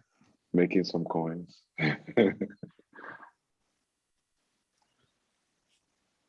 Most important thing your dad taught you. Most important thing my dad told me is to not lie. To not lie. But yeah, I do. I mean, it happens. Everybody lies to some. But that was one. The other thing was don't do drugs. You still listen to him. That's good. Still listen to that. That one still ring. It's true. That's funny. Yeah. As a musician too, it's not like you haven't had an opportunity. No opportunity. I mean, I'm sure I've been to a situation where everybody's smoking. Even if you were wrong, I'm sure you smoke anyway. Yeah. I usually try to leave the place before I get high, but I'm not, I don't smoke. I respect people who smoke. I think they smoke for a reason, so what difference it makes, I like to have a good glass of wine. So, is that better than smoking? I don't know. So everybody has their thing, man. Yeah. It's all about balance after all. Totally. How about your mom? Most important thing she taught you? My mom, most important thing is believe on yourself. You can do it. My mom always tell me, when I was having doubts about anything, just give me courage. So she was in the background encouraging you. Yeah. But she couldn't obviously challenge your dad. No. Yeah. No, exactly. Right. You got it. I mean, that's a culture. We don't do that, So, but she definitely, to give you an example, my mom went to Togo, which is the next country to Benin. Mm-hmm. And I remember when she was going, I said, Mom, please, if you go there, go look for cassettes. Ask them any jazz cassette they have, bring. Believe it or not, my mom brought me a real cassette because until then I was just recording from speakers that I had. So she brought, I said, you see any George Benson cassette? And she brought some cassette for me. She brought some cassette that so, my mom always been the one who's encouraging and supporting, That's a great story, man. That's something you remember that forever. Oh yeah, exactly. Yeah. Do you have any hobbies outside of music? I like to cook, and I like to cook in a way that I like to improvise. I still do. I like to open the fridge, see what's left, and decide, okay, maybe this can go with this one, and sometimes it's good, sometimes it's not. Sure. But it's by trying you discover. That's the way I see life anyway. So yep. I like to cook. I don't like to follow any recipe, or I don't know how to do that. To follow a book, or I just like to deal with whatever is in front of me and make whatever I think can work. So you probably eat really healthy though, I would imagine. Yes, I try. I don't eat meat anymore. For an African, it's a big deal. That is a big deal, I know. But I was eating meat 3 times a day. Now that's a lot of meat, man. Holy smokes. Africa is, it's a luxury. If you can eat meat, it's like it's a big thing. Sure. So you can imagine when I moved to the States, I was eating a lot of meat and a lot of fast food because all those things were not available back home, so but then, like I said, if you start seeing your weight and it's like, okay, you got to do something about it. So I try to, once in a while I like to eat something else. Sure. You're in good shape, man. You must take care of yourself or walk or run or something. I used to. I used to. I mean, on the road, actually, I used to run to go to the gym and do some sports between sound check and gig and traveling. But lately, I feel a little lazy, so I've been thinking to go back to it. And I do work a lot. I mean, a lot often. Sure. And if I can do a few push-ups or whatever, can just make me feel good, even if I'm not doing that much. Yeah, man. It's all about that. Cooking's the #1 hobby for musicians, by the way. Yeah. Oh, there we go. Yeah. It's number one important. answer. Yeah. #1 answer I get. Man, this is going to be interesting. What's your favorite place you've traveled? You've literally been all over the world, man. That's a hard one. I mean, I can choose few, but one it would be hard. I can choose few. I can say I love Japan for many reasons. For the food, the culture. Definitely, I like Brazil as much as I like Africa, and then I like the Caribbean, Guadeloupe, Réunion, Martinique, all those places. Basically, I like where it's warm, mostly. Yeah. Just a couple of questions, man.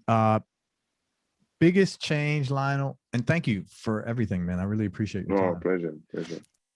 Biggest change in your personality over the last 10 years, and how much of that has been intentional and how much is just a natural part of aging? Personality. Well, biggest change is for the last few years is sometimes accept to be a dummy. Say that again? To be a dummy, to be a foolish, to be a to joke around? No, I'm gonna explain. To be in sometime in a situation, not to react to what people are expecting you to do, or somebody, for example, I said 10 years ago, you bump on me on the street. My first reaction would be the reaction like everybody. I will look back and will expect the person to say, "I'm sorry," or whatever. If the person has attitude, or say, "Hey, what do you want?" Yeah, right. I will react. So that's why I said I like to be dummy now. Because I kind of like to see things before things get in front of me. So I might accept to be, I don't know, stupid or whatever, because I don't react to this situation. But for me, it's like my reaction when somebody is expecting me to react this way will build something else, and I don't know who I'm dealing with. I don't know who's in front of me. I don't know if he has a knife. I don't know if he has whatever. I don't know his state of mind.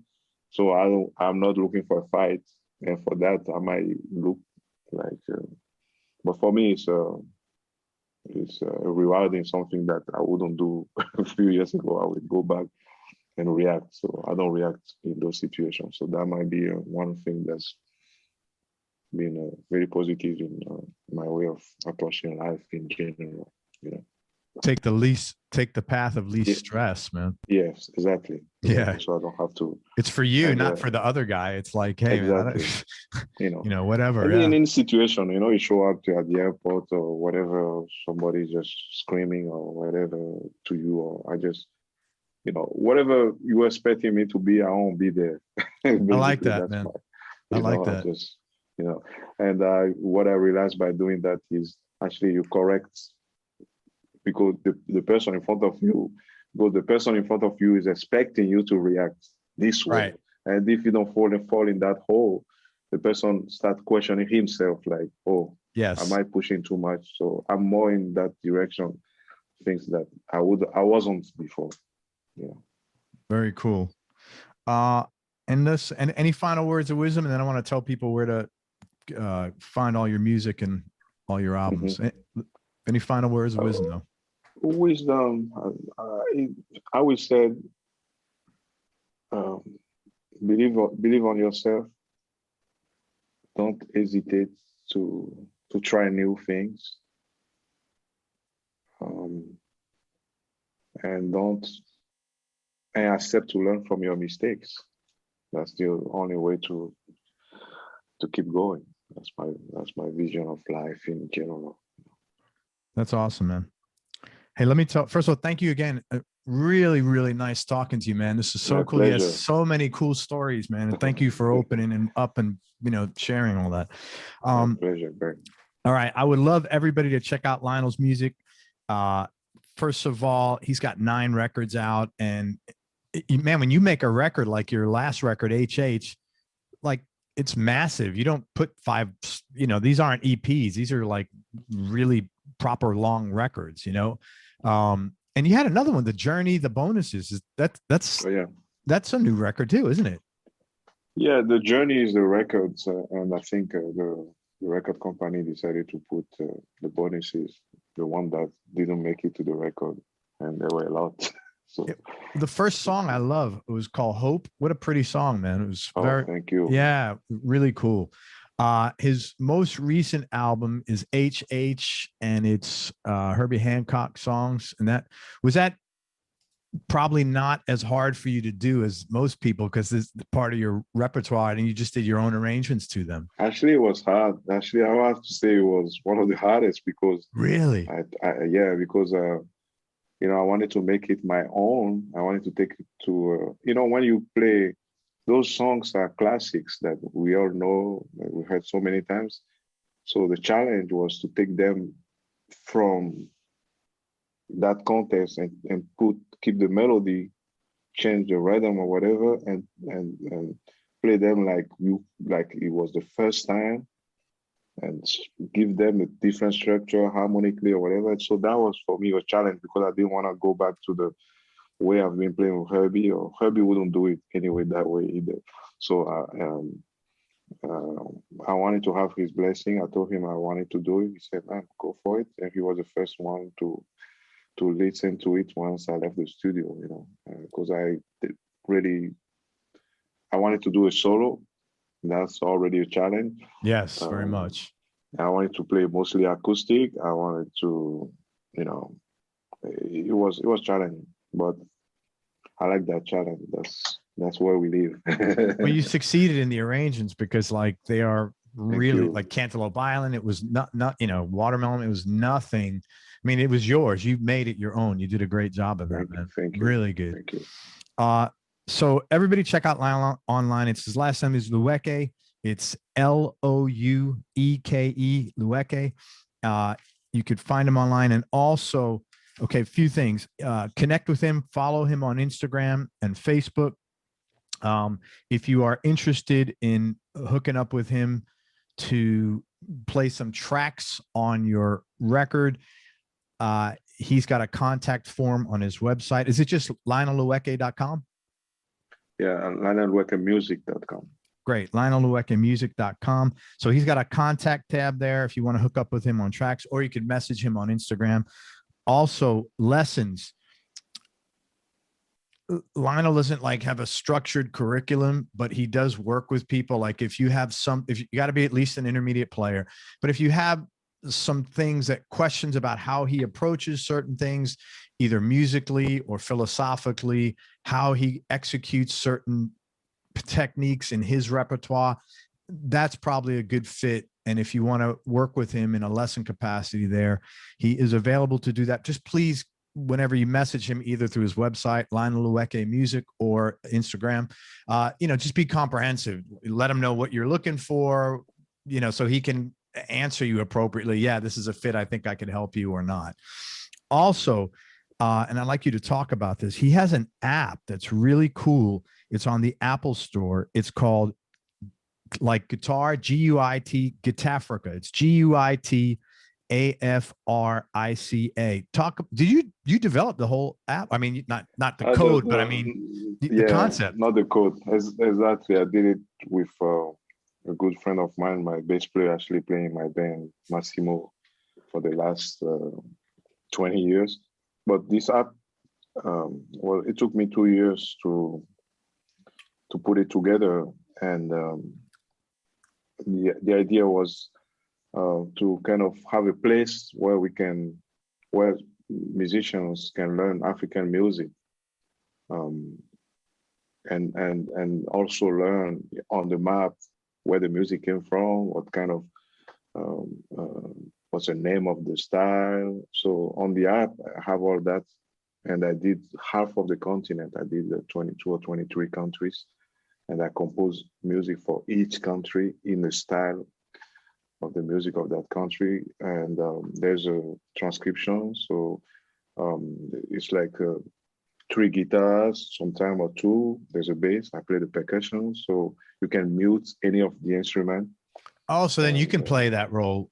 Exactly. Oh, that's cool. There's a chart for each part, so you can learn, or you can mute. If you're a bass player, you mute the bass and practice the bass line from different places. A guitar player, there's 3 different guitars or 2. So the apps looks a little bit like, you can see. Okay, yeah. So you have the country. Exactly. And you said you also play the localized instruments. Yeah, the traditional instruments, I play them on the guitar. Okay. So, like in Morocco, I imitate the gimbre on the guitar. So I detune the guitar. I play only on the low strings to get so anybody interested to learn African music, it doesn't have to be a guitar player. It can be any instrument, but it's been there. And the idea again for me is that music in Africa is oral. There's no place where we don't have a library where you can go and check. So the music, the traditional music has been changing a lot. Like a bell pattern in this village has changed because somebody said, no, it's not like this. So I decided to put something in a place where it can be used for anybody who's interested into African music. Yeah. This also sounds like a great place to learn if someone wants to get some African influences on their own. Exactly. What better thing to do than to listen to that? You'll have a pretty good handle on things that you can incorporate into your own music. Absolutely, yeah. Again, that's called GUIT, like Guitar Africa, Gitafrica, and it's in the Apple Store. And check out Lionel's music. He's a phenomenal guitar player, man. How do you pronounce GAIA? I really like that record. Gaia. Oh, it's got, okay. So I dug that record. Now I see your 175. Is that, you played the 175 on there? Oh, no, that one, I think I play. What did I play? No, I played Sadowski there. Okay. The Sadowski, yeah, I played there, yeah. I really like that record. Forgiveness, Aziza Dance, some great tracks on there, man. Yeah. And you did some covers. How Deep Is Your Love? I wasn't expecting to hear that. That was good. It was produced by Don Was. Yeah. Really? Yeah, Don Was there producing that one. Where'd you record that? In New York, in Manhattan.